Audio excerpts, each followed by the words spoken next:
Era um rapaz estranho e encantador, rapaz.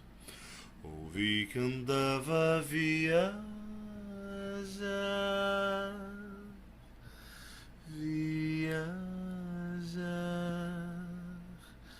toda a terra e o mar. Menino só e tímido, mas sábio demais.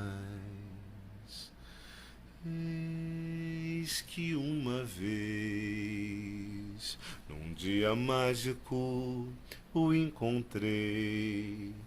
E ao conversarmos, lhe falei sobre os reis, sobre as leis e a dor.